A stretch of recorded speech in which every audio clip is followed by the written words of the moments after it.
and welcome from Team Falcasson. I'm joined today by Tammy Ordway, our Director of Entrepreneurial Services. Recently, the IRS has issued some guidelines regarding the business expenses for meals and entertainment deductions. Tammy's going to help us figure out exactly what this means for you and your business. Tammy, we've heard there's been some changes and the IRS has released some clarification. What can you tell us about what's changed? So traditionally, entertainment was 50% deductible, and that would fall in the realm of entertainment, amusement, or recreation. So you could take a client to an event and you could write off possibly the event ticket at 50%. Now with the act, that has been completely eliminated.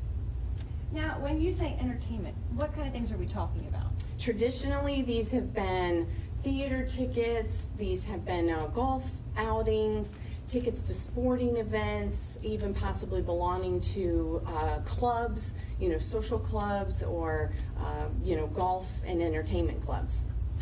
The entertainment expenses are no longer included, but the meals still are. What kind of factors do we need to consider when we are differentiating between a meal but just for our family and a meal that's for business clients? Yes, so we have been waiting for some guidance on this, and this is exactly what we've gotten is a notice on guidance. And this is important to note because this is the first time we've really been given some direct guidance on when a meal is now deductible. So it must be ordinary and necessary. So basically what that means is in the ordinary course of business. So it would be normal if you're a potential client for me to take you out to lunch. That is ordinary and it would be deductible.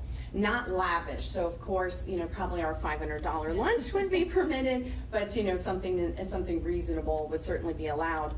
And the taxpayer or the employee of the company must be present. So it has to be one of us that goes on the lunch in order for it to be deductible. And the diner must be there from the business, representing the business in order for it to be deductible. So finally, we have been given a little bit more specific guidance on when a meal is deductible.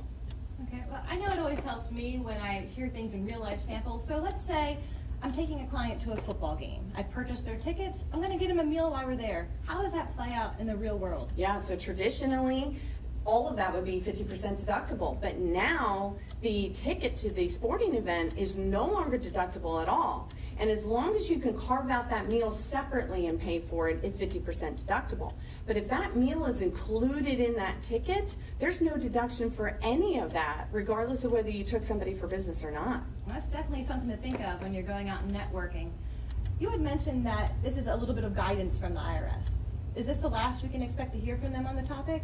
No, and we're anxiously awaiting regulation to come out on Code Section 274. Right now, we are just going on guidance, our professional reputation. Obviously, Falcasson has been in the industry long enough that we surround ourselves with professionals and we research these items. So we're going to feel very comfortable going into tax season and even Q4 planning. We're going to be meeting with our clients, going over what they've traditionally put in meals and entertainment to see if it meets this new guidance that we've been given by the IRS. Well, thank you so much, Tammy. I hope that clarified some of the confusion for those of you out there. If you do have any further questions, don't hesitate to reach out. We're here whenever you need us.